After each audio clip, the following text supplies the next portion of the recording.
Dr. Steelhammer, Vladimir Klitschko, and Dr. Iron Fist, Vitaly Klitschko, Shannon the Cannon Briggs, and Butterbean, Cruiserweight King Jai Obataya. Boxing King Media powered by BYD. Dom, it's Monday. It's a beautiful day today. We're back here for another episode of the Brutally Honest podcast. I think it's episode 32. We're flying through them at the moment. We're here to obviously review the weekend's boxing. Yeah, you had a good weekend. I think you've been away for a few days. I've been away. I've been in Turkey for the weekend, and you know what? I watched the fight in a bar there, and that's how widespread it is. And I don't think we had a couple of Turkish fighters. Obviously, Chris EUBANK, junior boxer, Turkish fighter, but they had it in the bars. The bars where I'm watching it, and that's where I watched it. So yeah, I didn't go to the live event, but I did see it on TV. Good stuff. Well, before we talk about the fight, I've just got to mention. A lot of fans will obviously seen our association with the EV car company BYD, and they are absolutely taking over the UK market when it comes to electric cars. If you've got a business, you want the best deals, and you can write off electric cars from your income. If you've got a limited company in the UK, the new BYD C line, which has just come out in the last few weeks, it's a SUV, incredible car. I'm just going to bang up the advert now. Introducing the all-new BYD Sea Lion 7, the luxury electric SUV that's changing the game. Book your free test drive today at the BYD showroom in Sheffield. Now that you've seen the advert, get down to the Sheffield showroom for the best deals. We've got an exclusive Boxing King Media discount. Just go in there, mention the podcast, and they will look after you. The cars are free to test drive, and I guarantee you won't be disappointed, because the amount of kit you get in a BYD compared to other competitors for the same sort of money or less, it's incredible. Fair to say, Dom? Yeah, very good. Like I say, we've been driving these almost a year, and I'm getting to the point now where I'm sat in the car and people are walking past, looking down the logo, and you can see them mouthing. And like they're seeing, obviously there's more flying around. So yeah, people are impressed. Yep, they literally are. Let's jump straight into the boxing. I think the first thing. We're going to talk about the main event, but let's talk about the build-up as the night was going along. Obviously, you will have been watching it on TV in Turkey, and you will have seen in about 7 p.m. the first thing that breaks the internet, the Rolls-Royce Cullinan pulls up, Chris EUBANK Senior. In fact, you know what? I don't know why I've missed this bit. And let me ask you about the weight controversy first, because the day before, we'll come back to that. He makes weight. I think one of the things you said to me when you predicted the fight, you can't get the weight wrong. So 0.05 pounds is what he was over. He obviously went in. I think from what people are saying, it's the weight of a spoon, weight of a pen. Well, it's 5 ounces in it, so you're talking 8 ounces is half a pound. So he's about just over a quarter of a pound heavy. Apparently he was initially 2 ounces over. Was it 2? It was 2 pound over. 2 pounds, sorry, yeah, 2 pounds. And then when he came in the second time, he was 0.0, yeah, whatever. So yeah, he's obviously gone and tried to boil down to the weight. You'll have seen the video of him trying to make weight as well. Just confirm, from my understanding, that's pretty normal. It's been going on for years. That's how a lot of fighters make weight, whether it's hot baths or getting wrapped up in towels. It looked pretty graphic. And then he obviously put that video out the day before. It's a brutal process, to be honest, and you have to have your blood pressure checked. You really should have a doctor on hand, because people have done that wrong. But obviously he was confident he could do it, and once you start losing the water out of your muscles, this is where the problem is. You start losing losing water from your brain and dehydrating your brain, and as your brain starts to shrink, the little things what tag it onto the inside of your skull become tight, and they can snap, especially when you're getting punched around the head. So if you don't rehydrate, and your brain, as far as I'm aware, is kind of the last thing what rehydrates. So you'll see fighters when they get in the ring, and the body will look full with the water on the cars, but the head will still look tight and shrunken. So that's where you've got to be very careful. So imagine that you're getting hit, and there's reduced water around your brain, the fluid, and then your brain shrunk because it's made up of water, and your brain's connected to the inside of your skull on a little suspension, well, not ligaments, but whatever it is. If they snap, that's what causes the bleeds. So it's a brutal process. It's probably harder than fighting. That process of making weight is probably hard. It's probably harder than a fighter just going into a fight won't have to dehydrate. And fair play to EUBANK, he did it, and obviously got to the point where there was probably no more water coming off, and I thought, there's no point. There's nothing I can do now. I'm gonna have to stand to the fine or whatever it was, which was a wise move. $500,000. Yeah, but what's that compared to your life? Very true. So he did that, and he came in slightly heavy. He got through the weigh-in. Well, the next day, Dom, he had to make a check weight as well. So the next day he couldn't weigh. So he had to be 160 pounds the day before. Yeah. And he could not be more than 170 pounds at 8 a.m. on the fight day. Well, that's £10, which is like the IBF rule. And how much is that in weight? Because if he's already struggling, just... Well, it's £10. I mean, food-wise, like how... No, it's not. I'll tell you what it is. I'll tell you what it is. Forget about food-wise. Think about water-wise, yeah? So we're better off talking in kilos. A kilo is 2.2 pints of water. So he can more or less put on, 5 kilos is going to take him over that. So just under 5 kilos. So you're talking, you see the a litre bottle of water. He can probably have about 4.5 of those water weight to put him back in. And the most important thing is that he's probably lost that to make the weight. So give us a bit of an insight. So he's obviously got to fill his body with carbs because he's fighting the next day. What happens first is once he's dehydrated himself, the most important thing is, and if he's weighed in at 160, he possibly could have been 175 the week of the fight. So he starts to reduce everything then. So it won't have just been the £10, whatever obviously he's done his check weights with the board. You have to be a certain percent, there's percents. So he's got to meet the check weights, which he will have done. So he's been dehydrating all week. So the first thing you would do is aim to get that water back in him. And you do that by drinking water with electrolytes in, which has to be balanced. It has to be the right mixture. If he's had any sense, he'll have had that measured up, what kind of electrolytes he needs and how much he needs to mix it with the water to make it stay in his body or rehydrate his body before it comes straight through. Because if he just drinks plain water, it's going to flush straight back out again. He wants the water to stay in his system. So what he will have been doing, guaranteed, first of all, he won't have even been eating. He might have spent 2 or 3, even 4 hours drinking the water, peeing, drinking the water, peeing. And what happens is his weight will go from 160 to 162, it'll drop, it'll go up, it'll drop, and eventually he'll start to settle. And he might have got to around about 168 where it's constant. So when he's drinking his peeing, but it's constant at 168, then he'll have started to eat to put the carbs in. But he might have been having the carbs with the electrolytes as well. Don't forget there's no calories in electrolytes.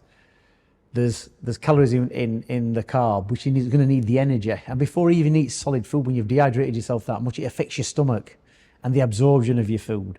So you've got to get that back to normal first, or your gut health.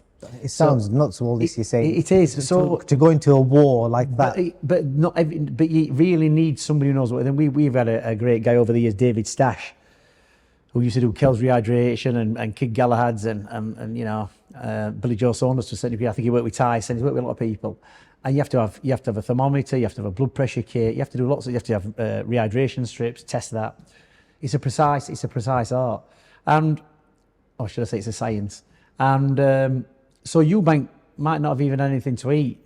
Wow. For the first 5, because the most important thing is to get the water back in your body, put the water back in your muscles, rehydrate your liver, get the fluid back around your brain, and before you can eat. That's the most important thing. But you'll see fighters making weight, and the first thing they'll do is have a can of Coke and a Mars bar. I remember once seeing Frankie Gavin do that at Liverpool.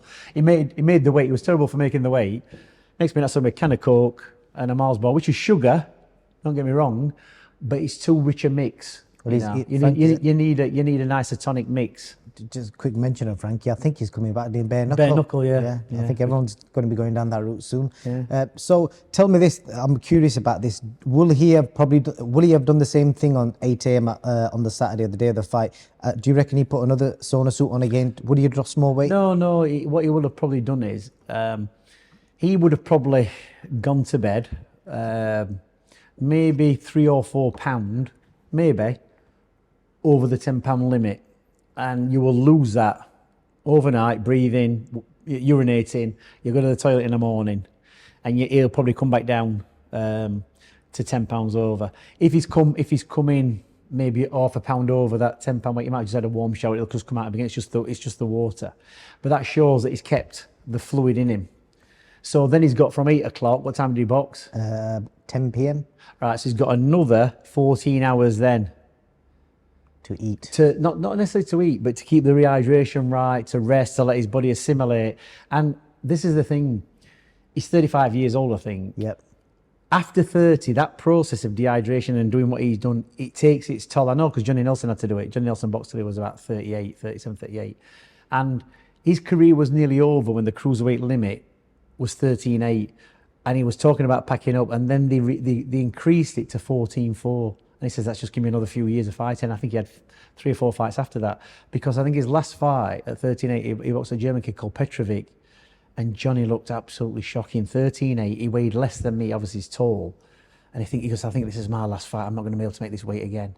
And then, lo and behold, the cruiserweight divisions went up from 13.8 to 14.4. And it was a lifeline for Johnny. So recovering from that process after the age of the 30 is very, very difficult. Before 30, you can kind of give it back. Youth's on your side, but it's difficult after 35. So tell me about the food. The food he would have had, then he would have had something very, easy to digest straight after he's weighed in. Yet you can only eat very light stuff. You can't have high fibre foods. You've got to, potatoes maybe for carbs. Nothing like pasta. You can't be having pasta really, but fighters do have that. You've got to maybe sweet potato. You've got to have very small meals, very light, just to get your body used to it. Otherwise, you're just not going to digest it properly. You're going to get bloated. You're going to feel full, and you actually got the carbs in you then. So, but the first thing you would do before you actually eat, you'd rehydrate, get the electrolytes in, which are important. Then you get carbohydrate drinks, which are liquid food, so to speak, because that's going to go into your body easy and easily go into your body. Not too much digestion. That's going to put the carbs that you need back into the places where you're going to need it without a long digestion process. Then when that's gone on, you might have a meal. You might have only had one meal that night. The rest everything would have been in liquid because it's a faster process. It sounds nuts, but yeah, a lot of fighters do it. So tell me this bit, because obviously there was a lot of narratives being pushed both sides during the week. I just want your opinion because we don't decide what's right or wrong. But obviously Eddie Hearn made the point a few times during the week that the narrative's being pushed that EUBANK's cutting weight, but he also said that Conor's coming up from 2 weight divisions, fighting the much heavier guy who's probably going to be a stone heavier on fight night, which is obviously brings dangers in itself. So I'm just curious. I asked Duke McKenzie this the other day, and obviously he gave me his answer. I want to know your point as a trainer. Would you rather take a fighter into the ring that's coming up from 2 divisions down to fight a heavier guy who can eat and drink what he wants? Or would you take a guy that's going to have the advantage of being heavy on the night, but he's got to cut the weight and go through that process? Let's look at it logically. Who would you pick and why? Let's look at it logically. You've got Conor Benn, who probably nobody rates is as good a boxer as Chris Eubank. Eubank's heavier. And there were parts of that fight where Eubank looked very, very fragile, getting hit by Conor Benn, who's not a massive puncher. It looks massive what he's doing, but he's not a massive puncher. But when he hit Eubank, there were a lot of times when he was wobbling, you could see it affected him. That's purely down to dehydration. So the person in the fragile, in the weakest position is the fighter who's had to dehydrate. You understand? The fighter who's been able to eat, he came in 4 pounds lighter at the weigh-in, I think. Yeah. So that's comfortable. There's no point coming in heavier than you need to be because it will weigh you down. So you find your optimum fighting weight, which you found. So all the advantages were for Conor Benn. That's why they insisted on, what was Eddie saying, that Eubank's going to come in a lot heavier, therefore it's going to be a lot dangerous. It's not going to be, because he's going to be weakened. So the very reason why they've, had the weight, made the weight at a certain fight, then a rehydration clause afterwards, is to keep Eubank in a fragile, weak position, which they achieved. They had a smaller ring as well, which I think Team Eubank didn't want. Yeah, but that's an advantage to Conor Benn. But who's to say that Eubank's legs could have carried him around a bigger ring if he had to do that? True. So it might have been, it's horses for courses. But the person in the most vulnerable position there in that fight, was 100% Chris Eubank Jr. because of his age. He's over 30, 35. Conor Benn is what, 27, 28? 28, I think, or 29. Right, so he's 5 years younger. So he's old. 7, I think. Well, sorry, 7 years. 7 years, got my maths wrong there. Chris Eubank Jr. is 7 years older. He's had to dehydrate massively. He failed to make the weight. He's in a very, very vulnerable position. And Conor Benn still couldn't beat him.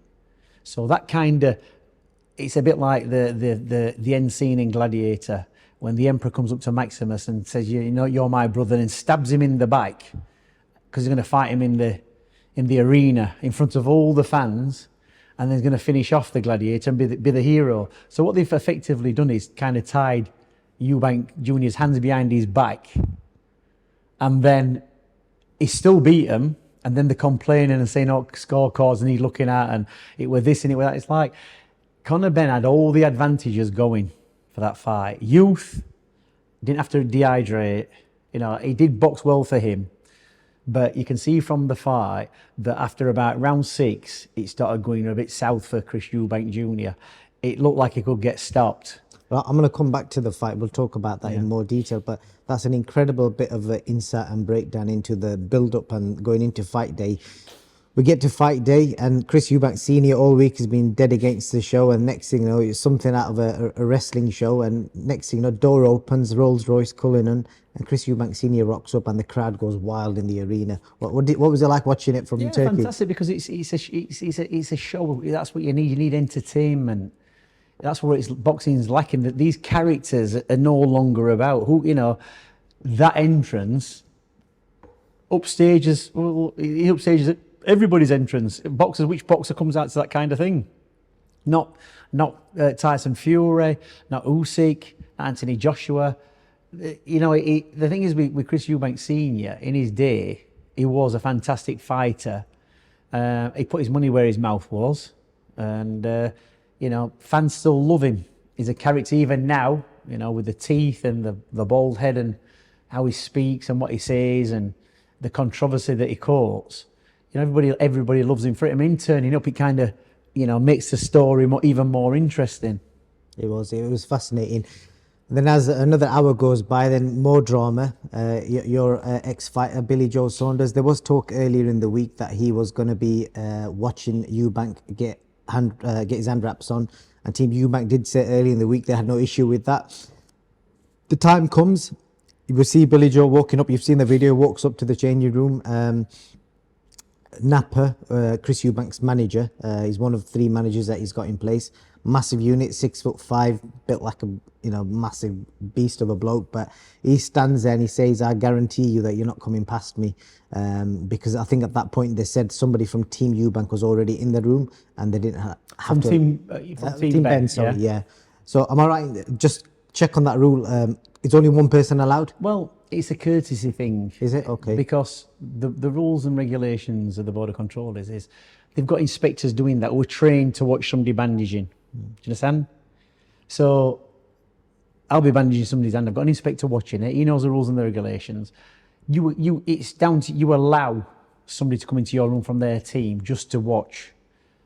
But you don't really need to, because you've got a Board of Control inspector. It's a courtesy thing.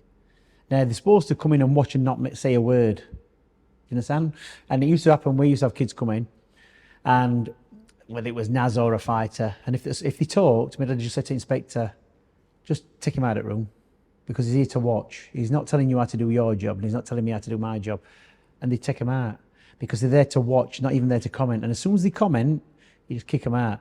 But you don't actually have to let anybody in the changing room. Oh, right. There's no rule in the boxing control of British Boxing Control of Boxing Board of Control rule book that says you have to have somebody from the other corner observing the bandaging. That's fascinating. I never knew that. What did you make of that scenario? It was semi-comical, and obviously they had a bit of back and forward.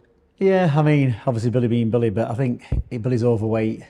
The thing is with Billy, he can still fight, and if he'd have jumped in there and get that kid a left hook, he would have probably knocked him out. But, you know, it's not Billy's style, really. Billy loves a wind-up. He loves to get in the mix of it and start stirring. And especially with Eubank. And it must be, what can I say? It must have really got on Billy's nerves, because Billy he's a fantastic fighter, so much ability. And look where Chris Eubank is in the biggest fight of 20, well, you know, of the last few years. And Billy's, you know, he's doing what he's doing. And, you know, Billy had his big fight for Canelo. It obviously didn't pay off, and he's done nothing since, which is a shame because he's missed a very, very a golden opportunity, so to speak. He could have been in that mix. He could have been in the Saudi mix. He could have been, you know, and made even more because, you know, Billy's a great fighter. He's skillful. He's a better fighter than Eubank. But the one thing you have to give, I'm not going to say admire, I'm going to say give credit to Chris Eubank Jr. for is his discipline of fighting over and over again. I think when he got beat by Liam Smith, he was back in the ring within 6 months in a rematch. And he carried on, and he's had ups and downs in his career, but he's been consistent coming through. And look where he's got to. What did he get paid? 10 million quid? Just under 10? That's the rumour, yeah. Right. So that's a massive payday. I think that's more than Billy got for Canelo. And he didn't have to box a Canelo to get it. That's good marketing. That's good, you know, pantomime. It's good what he's done, and it's great. And I'm glad that the fight lived up to the hype for the British public, because it could have very easily been, you know, a slip or accident, and it didn't go the distance. And I'll give you an example.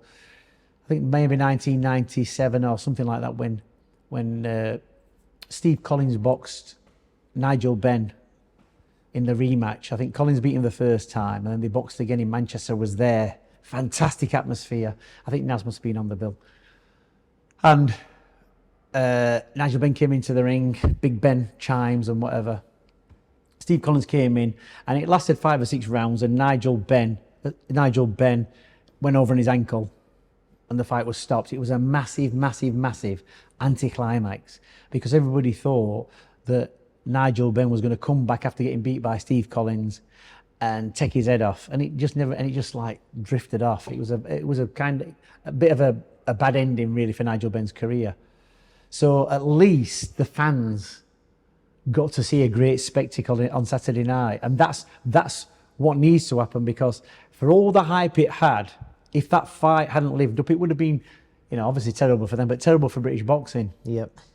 Just to wrap up the Billy Joe Saunders thing, do you think, based on what the drama pre-fight, you know, Billy was in the thick of it all, the history with Eubank, you know Billy pretty well, you've spent some camps with him, has he got the mentality to take that as a bit of motivation for what happened on fight night and think, you know what, I'm going to come back, I'm going to drop the weight, I want to fight Eubank? No, because I think what motivates a lot of people is money. Billy's got a load of money, and so what's the incentive to get back in and put yourself through it?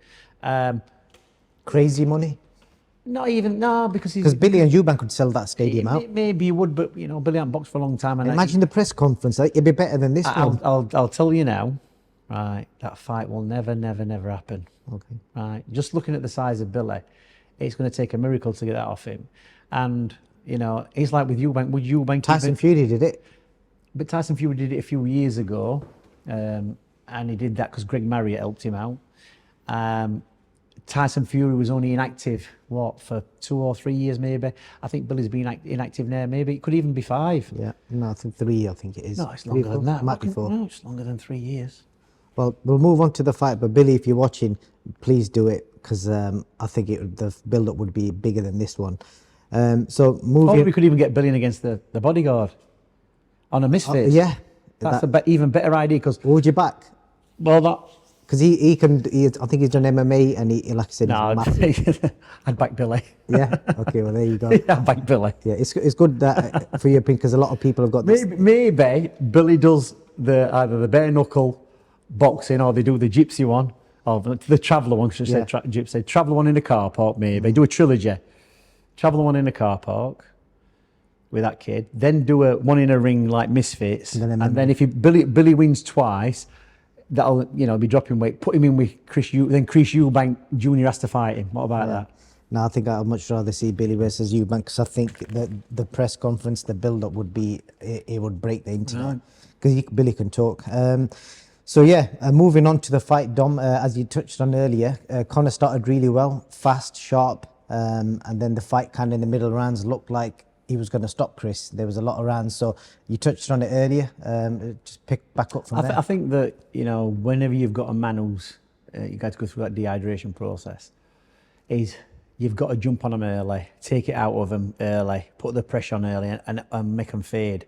I think that was the plan, and Conor Benn seemed to be doing that for the first 4 or 5 rounds. EUBANK came back into it around about 5.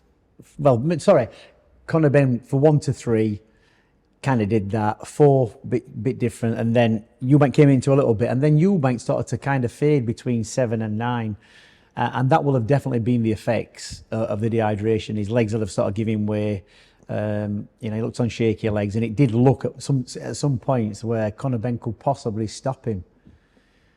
And then from somewhere, Chris EUBANK Jr. just kind of dug deep, you know, whatever. And, you know, he had to do some soul searching in them rounds from round 9 onwards, and kind of dug himself in and thought, no, you know, I can't get beat by this kid. I'm bigger. I'm a bigger name. I'm a better fighter. And somewhere deep in his soul, he dug it out, and he pulled through in the last few rounds, and that's what made the difference. I don't know if you know, and I watched the punch stats. I think he threw over 100 punches in round 12. Yeah. But overall, in the whole fight, he threw over 1,000 punches. Yeah. How difficult is that for? Well, massively. It's massively difficult, especially in the condition that he was in. And people you can't take that away from Chris EUBANK Jr. That what he had to put himself through, that dehydration process, even though it's not a physical thing getting hit, it's like physically doing hard work. You can't. That's not an easy thing to do, and I know it's not, because I've seen people do it, and I've been around Kell Brook when he's had to do it. It's not an easy thing to do. It can be soul destroying, and I've seen so many people who can't do that. There's only very few. Johnny Nelson could do it, you know. Kell Brook could do it. I've seen other fighters, you know, weight making for an hour, and they're like, oh, I can't do this now. I'm not getting weight off. It takes a very, very strong mindset to be able to do what Chris EUBANK Jr. did to get that weight off. Do we have to give Conor Benn credit for, because he got chinned a few times in the last couple of rounds, he stayed up, he didn't go down and traded back with him? You got to give him credit for the point that I probably think that was probably one of his best performances. He stepped up. He's probably the biggest name he's ever boxed, and also a bigger guy. Obviously the trouble he's had with the drug ban, the time out, the psychological effect that's had on him, he has regained credibility. In my eyes, you know, maybe not anybody else's, but in my eyes he has. And he's still young enough. Whether EUBANK fight should be the next one, yeah, probably. And then what's he going to do after that? He's got to think, you know, a route, what he's going to do in boxing, who's going to fight. Because I think anybody who's decent at his weight, you know, the champions are still going to be too much for him. I think there's Mario Barrios, which a lot of people think it's a winnable fight. Well, maybe. I mean, that's down to him and his promoters. But, you know, just for that one night. Eddie's in this tricky positions because Eddie promotes Jaron Ennis, who has 2 of the world title belts at welterweight. Barrios has one of the belts who's not with Eddie. So Eddie's got to decide, does he pay Barrios to fight Ennis, or does he pay him to fight Conor Benn? He'd probably look out for Conor Benn. I saw the interview where it is talking about loyalty, and he says people who are loyal to me, he's loyal to him. And I think that generally is the case, and Conor Benn always has been, and vice versa, just like Eddie has with Tony Bellew. It don't work that way with everybody. But so maybe that's going to be the fight. But they're probably going to do this one again. Whether EUBANK thinks he needs to do it, I don't think he does, unless he wants the money, because Conor's got an insight into it now. They can make tweaks. I don't think there's anything that Chris EUBANK Jr. can do to better that performance, because he's going to be older again, and it's mileage on the clock. They both had to go to hospital, and they should do, because things can happen after fights. You know, they can happen 24 hours after a fight, 48 hours after a fight. Because when the fight's over, it kind of leaves people's minds, doesn't it? And you're just left to yourself, and they do need to be under observation, because anything can go wrong. What did you make of, you know, you said that EUBANK dug deep, and obviously we watched that video which has gone viral in the last 24 hours, a 13-year-old EUBANK Jr. Bearing in mind he didn't box. I think Conor was the same. Conor started late. So there's footage of EUBANK telling his dad, begging his dad, let me box, and his dad's like, no, you're not going to box because your middle class, upper class kids aren't hard enough. And he was like, let me just try. How mad is it that? Yeah, I mean, do you know what I really enjoyed when they did Louis Theroux and the EUBANKs at home with the EUBANKs, you know, because obviously I remember Chrissy came to this gym, We had kids fighting him. I knew his trainer Ronnie Davies very well. And the thing is, EUBANK was right in what he said about his son being brought up middle class or whatever. But Chris EUBANK Senior is not. He's a street kid. He's got a tough mentality.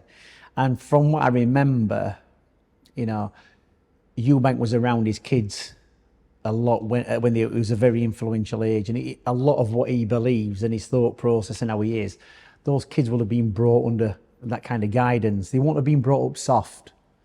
Do you know what I mean? There'll be certain things he'll have restricted them off, certain things he'll have made them do to test them. He won't have let his kids grow up soft because that's not his mentality. Now, don't know the difference whether Conor Benn was around his dad a lot or his mum and dad were together. I don't know really what that story is. I followed EUBANK more closely. So he's been brought up, Chris EUBANK Jr. was brought up under his dad's tough mindset. And I don't think EUBANK Senior was one of them dads who thought, well, we've made money now, give me kids everything. Because I always remember reading his autobiography. And I think it was at his dad's funeral. And he went to his dad's funeral. I don't think he got on with his dad. And I might be quoting this wrong, but this is how I remember it.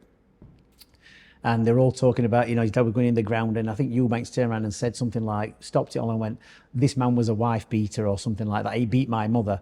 And it all kicked off with the family, and he legged it and jumped in a helicopter and off he went. He spoke his mind, do you understand? So, and even now, he speaks his mind. He don't really care what anybody has to say. So I can't imagine that Chris EUBANK Jr. was brought up in a kind of soft mentality mindset. He might have been brought up in a soft environment and had all the trappings of luxury. But if the mentality of his father came through and rubbed off on him, that's probably what worked to his benefit. That's what he's got. He might have been brought up in that tough mindset because he's not a soft kid, is he?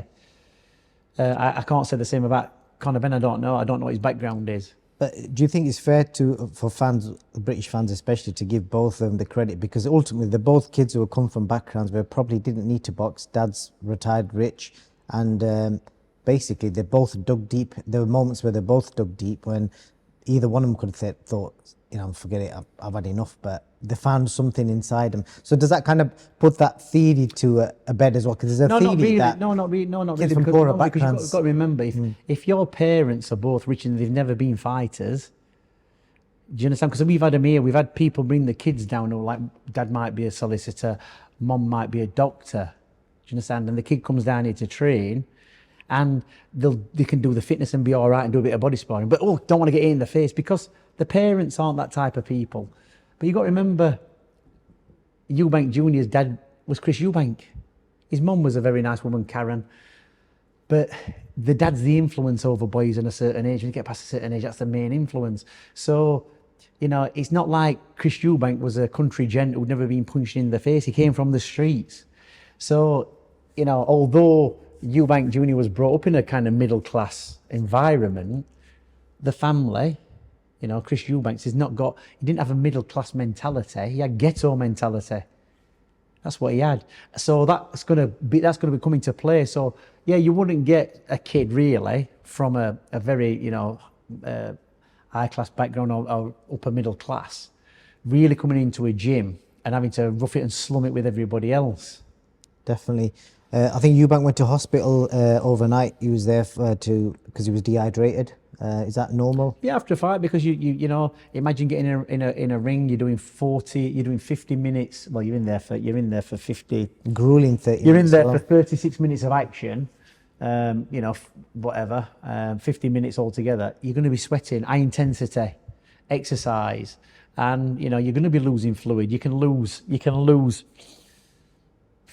2 to 3, 4 litres of water during intense exercise.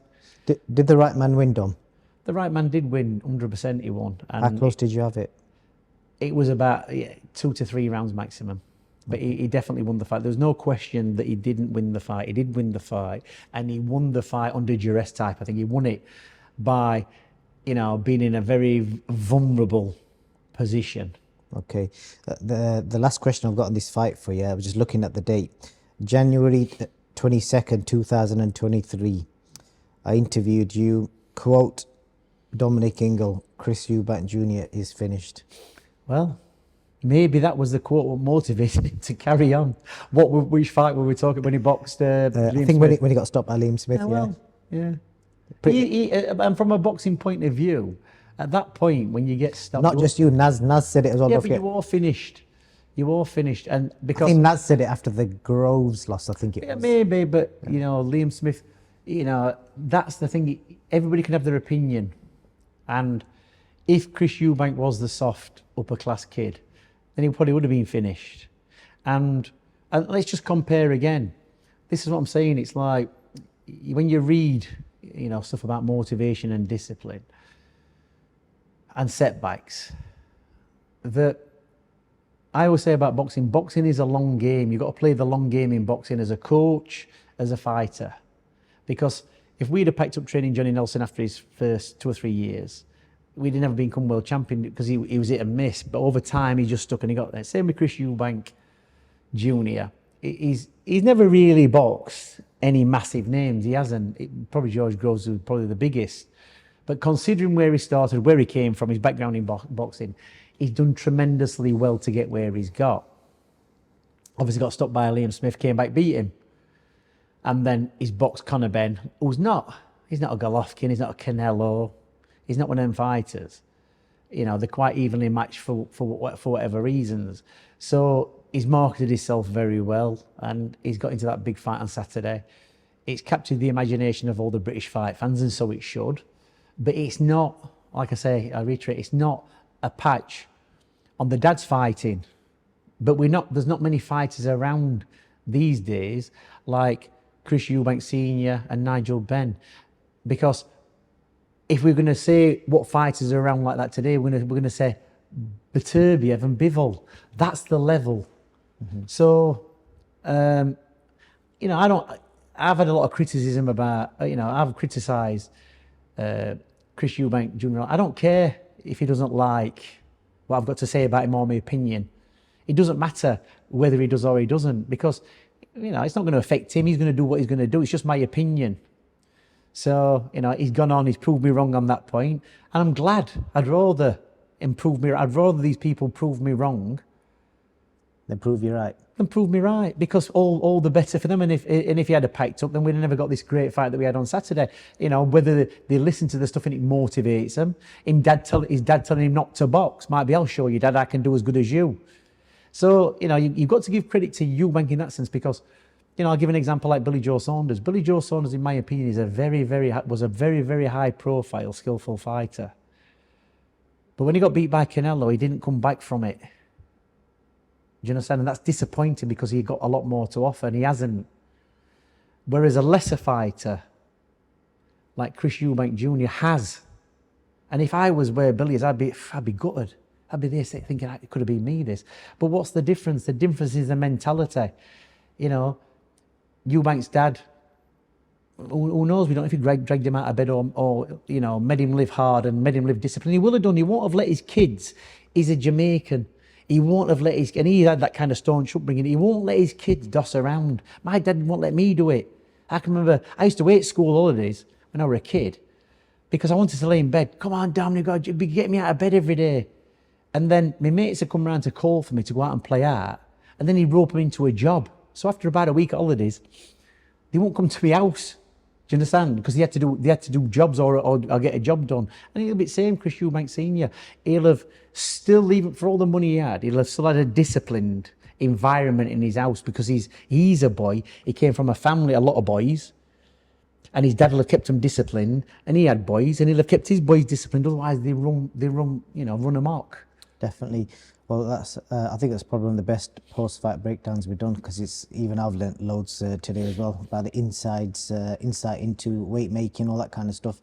I'm going to fly through this. Just the last bit. Your predictions. You had a really good run on the predictions. I think your bias on one fight messed up a clean sweep.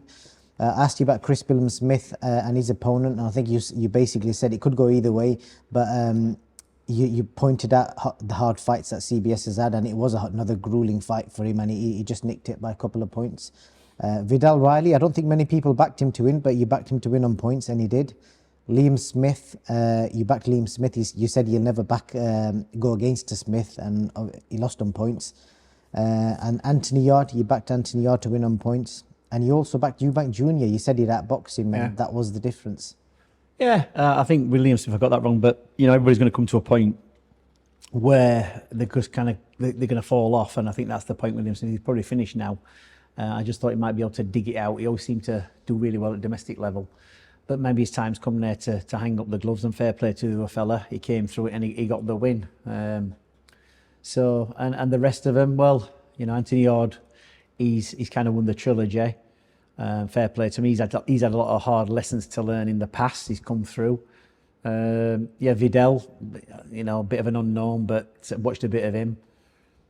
He got the win. And who else did we have? CBS. Yeah, and you know, Chris. Look, I met Chris at Matchroom HQ a few years back. Lovely kid, can fight, tough, and you know, I'll always have a spot in my heart for him for beating the other guy who I don't particularly like, but he's come through and he got that fight. But it's a lot of hard fights what he's having, and he's going to take his toll at some point, and he's got to have a good think about where his career is and where it's going, because having, you know, back-to-back fights like that are very, very damaging, and he's not particularly old. I don't think he's even 30. So, you know, he's got to have a think about where his career is going. Indeed. Dom, thank you very much. I think that's it. Obviously, the Usyk Dubois has been announced today, but we'll talk about that as we get closer to the date. But yeah, unless we've got anything else to add, I think we're done. Good.